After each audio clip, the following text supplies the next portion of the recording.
Hi students, this is Madhavi from DBS IT. In the last lecture, we have learnt the NP chart. Now our topic is P chart. So today's topic is P chart. P chart mainly controls the fraction defectives in the production process. So P chart is used to control the fraction defectives in the production process.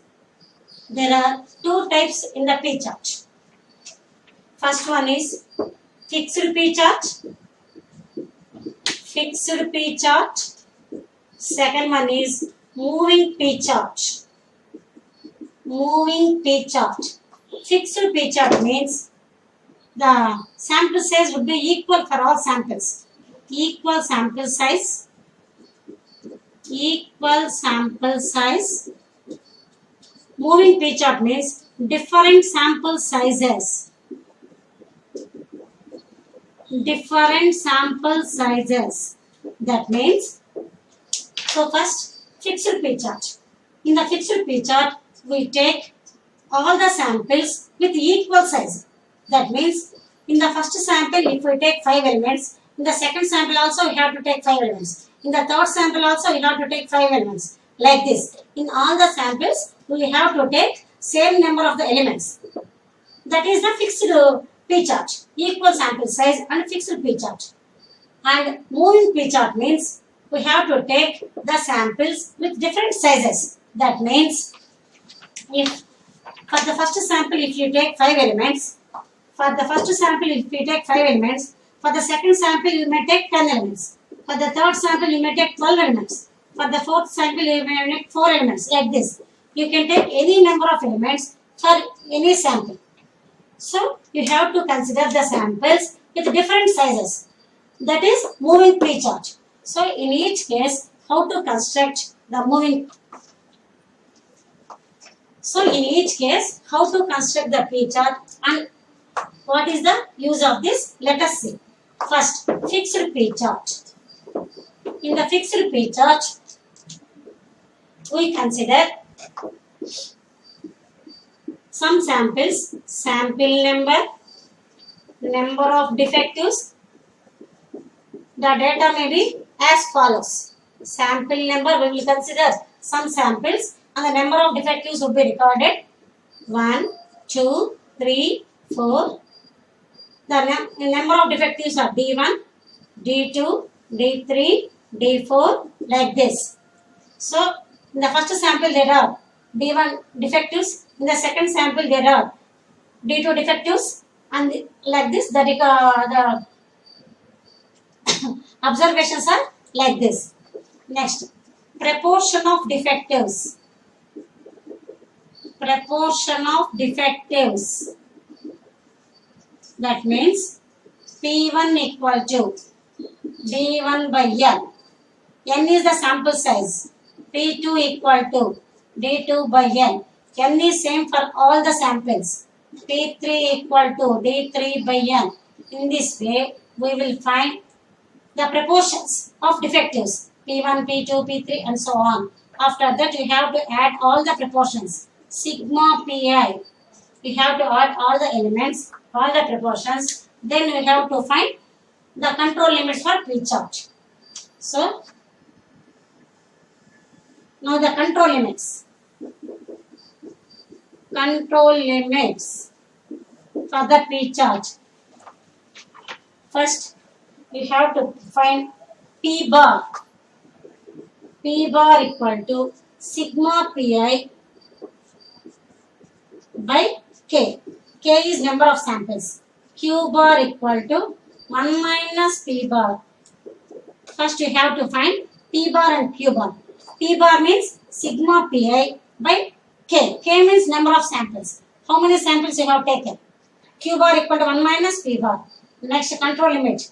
Upper control limit for P chart equal to P bar plus 3 into root of P bar Q bar by N. Central limit equal to P bar. Lower control limit equal to P bar minus 3 into root of P bar Q bar by N. So these are the control limits for P chart. Using these control limits, we can construct the P chart.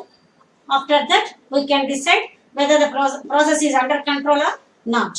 So this is the method of P chart. Now we have to go for an example. First, let us see an example of fixed P chart.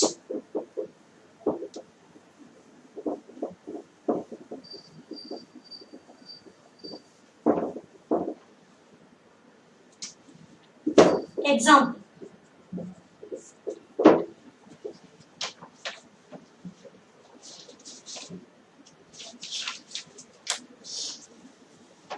In the following data, the number of defectives from a production process, we have taken number of samples equal to 12. Each sample size n equal to 200, and the data is as follows. Sample number of defectives, sample number of defectives. First sample number of defectives 23, second sample 15, third sample 17, fourth sample 15, fifth sample 41, sixth 0, 7, 25, 8, 29, 9, 0, 10, 8, 11, 16, 12, 31. So like this, the number of defectives are recorded as follows in each sample. In the each sample you have taken 200 elements. In the first sample you have taken 200 elements. Out of 200 elements there are 23 defectives. In the second sample you have taken 200 elements. Out of those the defectives are 15. In the third sample the defectives are 17. Like this the data is given. Now we have to find proportion of defectives, fraction defectives for each sample.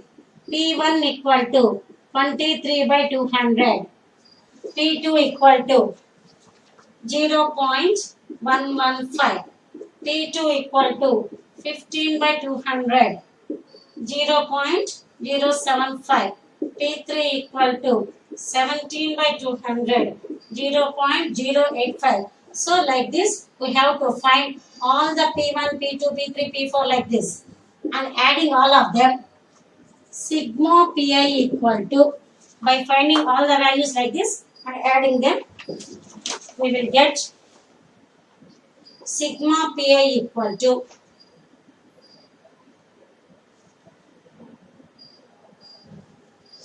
1.1 K. Number of samples K equal to 12. So P bar equal to sigma Pi by K, 1.1 by 12, 0.0916. Q bar equal to 1 minus P bar, 0.9084. So first you have to find fraction defectives for each sample. P1, P2, P3, P4 like that. P1 means number of defectives by number of elements, 23 by 200. P2, P3. Like this you have to find all the fraction defectives. After that you have to add all of them. So sigma Pi equal to 1.1. Then K. K means number of samples you have taken. That is 12. P bar equal to sigma Pi by K. That is 0.0916. Q bar equal to 1 minus P bar. Next you have to go for control limits. Control limits. Upper control limit for P chart equal to, what is the formula? P bar plus 3 into root of P bar Q bar by N. So P bar 0.0916 plus 3 into root of P bar 0.0916 into 0.9084 by 200. By calculating all these things, 0.1527. Central limit equal to P bar equal to 0.0916. Lower limit, lower control limit equal to P bar minus 3 into root of P bar Q bar by N. By calculating this, we will get 0.0304. So, using these formulas, first we have found control limits. Upper limit, central limit, lower limit. After that, we have to draw the P chart, graph, P chart.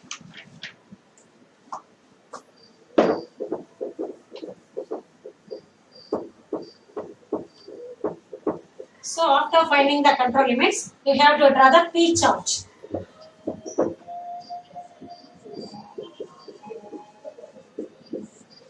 Let us take the number of samples on the x-axis 1, 2, 3, 4, 5, 6 up to 12. Fraction defectives on y-axis. Fraction defectives on y-axis. First mark what are the defectives 0.115, 0.075 like this. So you have to take the scale as you like. 0.01, 0.02 like this or as you like. 0.02, 0.04, 0.06, 0.08, 0.1, 0.12 like. So first draw the control limits. Upper limit 0.15, 0.15 means approximately it would be here. Upper limit 0.15, central limit 0.09, 0.09, lower limit 0.03. After that, you have to take mark all the sample points. So for first sample, the P1 equal to 0.115. So for 1, the P1 is 0.115. So that would be first sample, that is 0.115. For second sample, the P2 is 0.075. P2 is 0.075. Third sample 0.00085. So all the points lies outside the control limits. So all the points like these 3 points lie outside the control limits. So from this we can say that the production process is not in under control. The production is not going in a good manner. So there are some defectives, fraction defectives. So you have to check where the mistake is going up, and then you have to verify the mistakes, and then you have to clarify the mistakes, and then you have to go for the production. So this is the use of the control chart, P chart. So this is one example. Next we will go to the second model of P chart.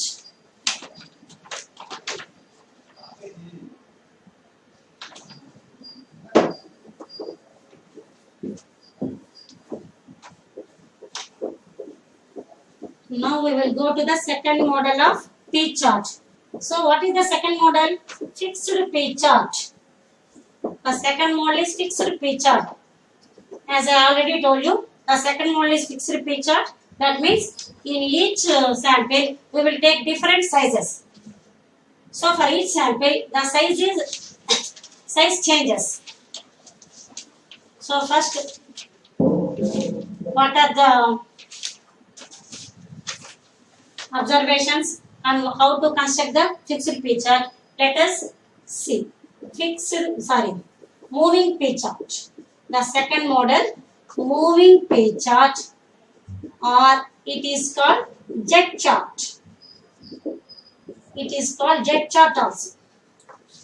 Moving P chart. Moving P chart means the main thing is, in this case, we will consider different samples with different sizes. That is the main thing in this. So the data will be given as follows. In this case, Z equal to Pi minus P bar by root of P bar into Q bar into by Ni.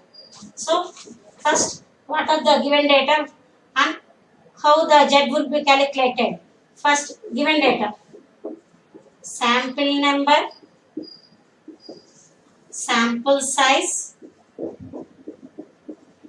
Ni, number of defectives, Di. So this is the given data. 1, 2, 3, D1, D2, D3, sorry, N1, N2, N3, D1, D2, D3. The first sample size is N1. The number of defectives are D1. The second sample size is N2. So the number of defectives are D2. So in this manner, the data would be given. So the data would be given in this manner. So each sample size and what are the defectives in that. Using this data, we have to construct moving pie chart. For that, we have to find first fraction defectives. Fraction defectives. Ti, P1 equal to D1 by N1, P2 equal to D2 by N2, P3 equal to D3 by N3. So, in this way, you have to find first the fraction defectives, P1, P2, P3 and so on. Next, you have to find P bar equal to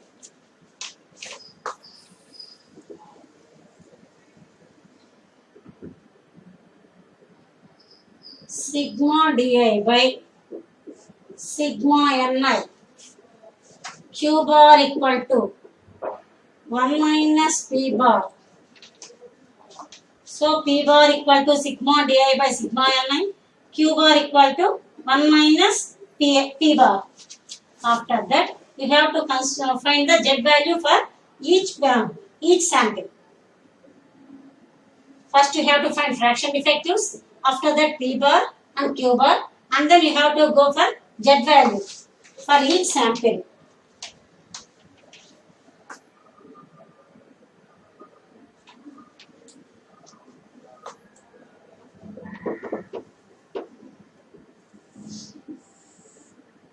Next, Pi minus P bar, P root of P bar Q bar by Ni. Next, Z. Z equal to P minus P bar by P bar Q root of P bar Q bar by Ni. So you have to calculate Z value for each sample. First, the data would be given for sample sizes and number of defectives. Using that, you have to find fraction defectives. After that, P bar. Next, Pi minus P bar for each sample. Next, root of P bar Q bar by Ni for each sample. Next, Z. Using these Z values, we can find the control limits. So, what are the control limits in this case? Control limits. Upper control limit for Z chart equal to 3. Central limit equal to 0. Lower control limit equal to -3. -3. That's all. So upper control limit equal to 3. Central limit is 0. Lower limit is -3. If all the sample points lies within these control limits -3 and +3, then we say that production is under control. Otherwise, not. So this is the process of moving pie chart. So moving pie chart is mainly based on different samples with different sizes. For the first sample, the size may be N1. For the second sample, the size may be N2. So like this, different samples would have different sizes. So you have to find fraction defectives for each sample. After that, P bar. You have to find P bar. Next, you have to fill the table like this. You have to calculate Z for each sample. After the control limits are fixed. So upper limit is 3, central limit is 0, lower limit is -3. So next you have to draw the graph for Z values. Then you have to decide whether the production is under control or not. So let us go for an example.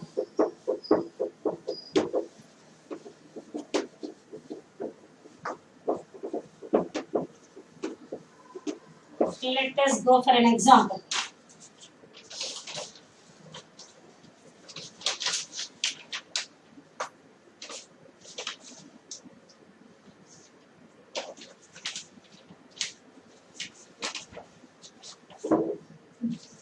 Example for moving P chart. Sample number, sample size, number of defectives,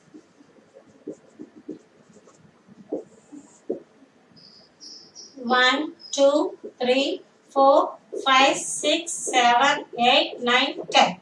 10 samples are given. The first sample is size is 2000. Second sample size is 1500. Next 1400. Next 1350. 1250. Next one 1760. 1875. Eighth one 1955. Ninth one 25. 10th one 1576. That means in the first sample you have taken 2000 elements. In the second sample you have taken 1500 elements. In the third sample you have taken 1400 elements. And the number of defectives in the first sample is 425. This is 430. This is 260. 341. 225. 322. 280. 306. 337, 305. So this is sigma mi equal to 17,791. Sigma di equal to 3,187. Next we have to find fraction defectives. Fraction defectives.